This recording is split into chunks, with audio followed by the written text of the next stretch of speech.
Mișor, chiar am vrut să postez ceva, dar mă doare spatele.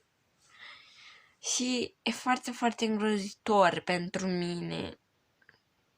Pentru că mă doare undeva prin zona asta de pe aici și... Nu pot să descriu asta, dar e prea greu. O să încerc acum să mă ridic. Și vreau să vă arăt ce popit am, pentru că am un popit. Au.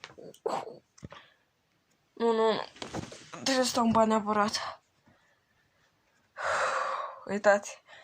Ăsta este popitul. Nu pot să mă ridic. E prea greu, nu pot.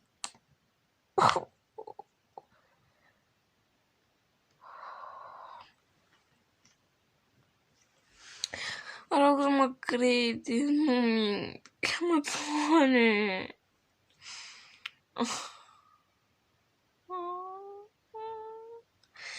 Bun, dacă n-ați văzut mai bine, asta este popitul. L-am luat ieri. Și dacă toți suntem aici, am aici, lângă mine, o din asta. O din asta. Așa, și haideți să gustăm. O să pun camera așa, nu știu dacă mă vedeți, o să pun așa.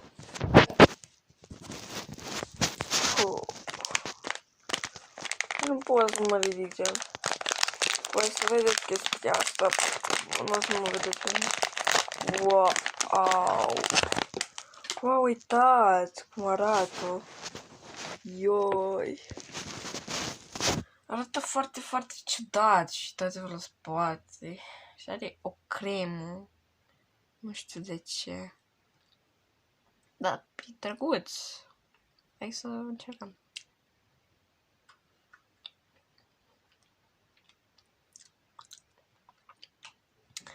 În primul rând, este cu piersici. Nu, e cu ceva, dar nu știu ce. Ciocolata. Asta de aici nu pot să o descriu pentru că nu are niciun gust. Sau? Are gust, dar nu are gust de ciocolată.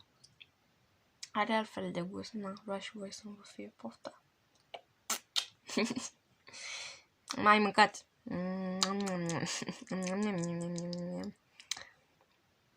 Așa, o să închei video-ul aici. Mă gândesc doar spatele extrem de tare și o să trebuiască să mă și editez video-ul și... De ce? Eu o să mă chestia aceasta. Nu știu, poate mai filmez